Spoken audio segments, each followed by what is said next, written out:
Good morning students, myself Manish Sare, I am lecturer in Mechanical Engineering Department of Government Polytechnic College Hanumangarh. आप सभी का ME 209 workshop technology and metrology के chapter machine tool metrology की video lecture series में स्वागत है।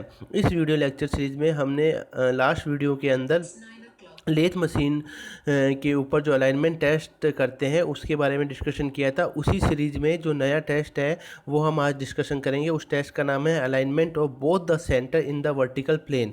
जैसा कि आपको मैंने लास्ट लेक्चर में बताया था कि यदि हमको किसी भी वर्क पीस के ऊपर टेपर टर्निंग करनी होती है तो हम वर्क पीस को टेल स्टोक और हेड स्टोक के बीच में लगाते हैं। तो अब हमें ये चेक करना है कि वो जो टेल स्टोक सेंटर है और हेड स्टोक सेंटर है वो दोनों सेंटर की एक्सिस अलाइन है या नहीं, कौन से प्लेन में, वर्टिकल प्लेन में। आइए डिस्कशन करते हैं। Headstock centre height from the guide ways and the tailstock centre height from the guide ways. ये जो हाइट देख पा रहे हैं आप, ये गाइड वेज से tailstock headstock centre की हाइट और टेल स्टोक सेंटर की हाइट, ये दोनों हाइट सेम होनी चाहिए। यदि ये दोनों हाइट सेम नहीं है तो क्या होगा, टेपर कंपोनेंट फॉर्म होगा। If the both the axis, कौन सी एक्सिस, मेन स्पिंडल एक्सिस और tailstock axis may be parallel to the carriage movement. ये दोनों एक्सिस यदि कैरेज मूवमेंट के पैरेलल है, बट यदि ये कोइंसाइड नहीं करती, मान लीजिए ये आपकी गाइडवेज है, ये मेन स्पिंडल है एक्सिस है और यहाँ पर टेल स्टोक एक्सिस है। ये क्या है, ये दोनों एक्सिस इसके तो पैरेलल है, पर प्रॉब्लम ये है कि ये दोनों एक्सिस आपस में कोइंसाइड नहीं करती। उससे क्या होगा कि गाइडवेज से इन एक्सिस की हाइट डिफरेंट हो जाएगी। इसके कारण जब भी हम इन दोनों सेंटर के बीच में कोई जॉब को फिट करेंगे तो axis of the job will not be parallel to the carriage movement. तो axis of job carriage movement के पैरेलल नहीं रहेगी, जिससे क्या होगा, टेपर कंपोनेंट फॉर्म होगा। During taking dial gauge reading, tail stock and tell stock sleeve should be locked as in working condition. अब इस टेस्ट को हमको करना है तो हम डायल गेज की सहायता से रीडिंग लेंगे। तो उस रीडिंग लेने से पहले हम टेल स्टोक और टेल स्टोक स्लीव को नॉर्मल वर्किंग कंडीशन में लॉक कर देंगे। आप इस डायग्राम में देख पा रहे हैं, यहाँ पर डायल गेज है, इसकी सहायता से हम कोई रीडिंग लेंगे। यहाँ पर भी आप देख पा रहे हैं ये डायल गेज है और वर्क पीस को हमने दोनों सेंटर के बीच में फिट करा है। अब the mandrel is held between the centre on the machine and the stand of the dial indicator is placed on the tool post and the plunger of the dial indicator touch the mandrel surface।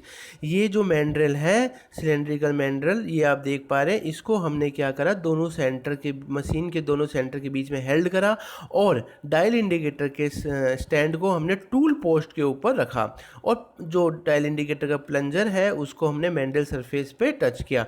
The saddle is moved slowly to the other end of the mandrel. ये जो saddle है, हमने इस saddle को mandrel के एक and से दूसरे एंड की तरफ मूव करवाया और रीडिंग ली। इस दौरान मैंड्रेल स्टेशनरी रहेगा और डायल गेज मूव करेगा। The difference in the reading gives the alignment of the centre in the vertical plane. यदि उस डायल इंडिकेटर की रीडिंग में कोई डिफरेंस आता है तो उसका मतलब ये है कि वो वर्टिकल प्लेन में दोनों सेंटर अलाइन नहीं है। यदि डिफरेंस 0 आता है तो इसका मतलब वो दोनों सेंटर अलाइन है। कोई भी एरर आती है, वो एरर 0.06 mm पर 300 mm at the tell stock end से ज़्यादा नहीं होनी चाहिए।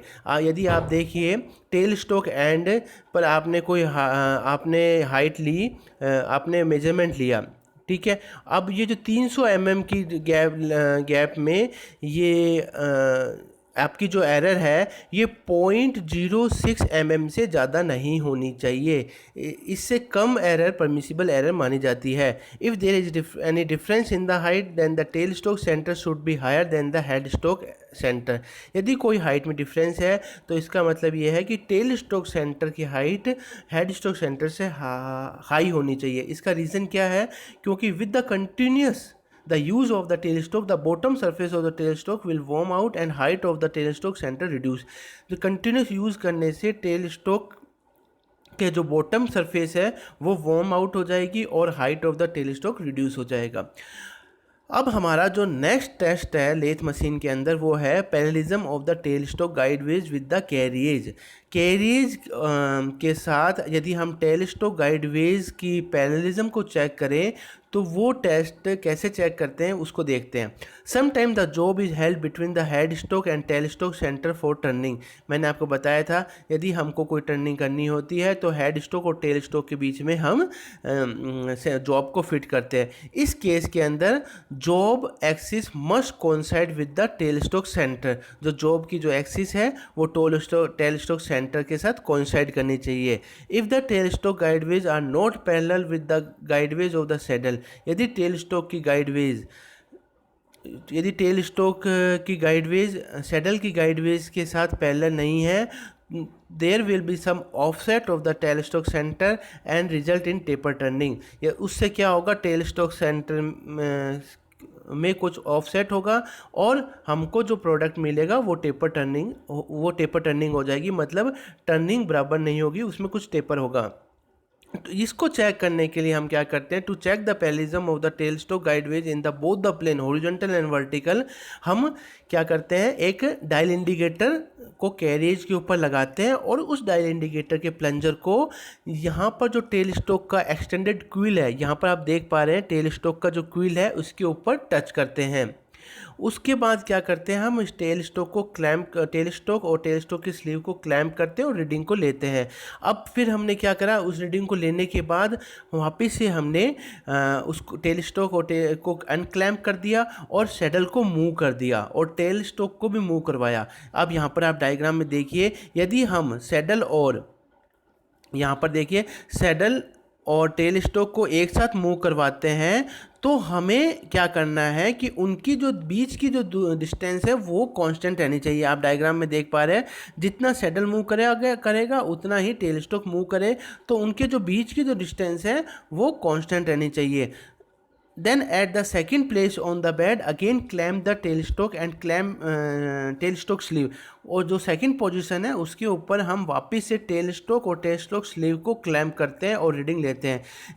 इस प्रकार हम 2 से 3 जगह along the length of the bed हम रीडिंग लेते हैं और इस एक्सपेरिमेंट को हम दोनों प्लेन में करते हैं, हॉरिजॉन्टल प्लेन में और वर्टिकल प्लेन में, और एरर को चेक करते हैं। कोई भी एरर आएगी तो हमें डायल इंडिकेटर वो एरर शो कर देगा। मैक्सिमम एरर है वो 0.04 mm से ज़्यादा नहीं होनी चाहिए।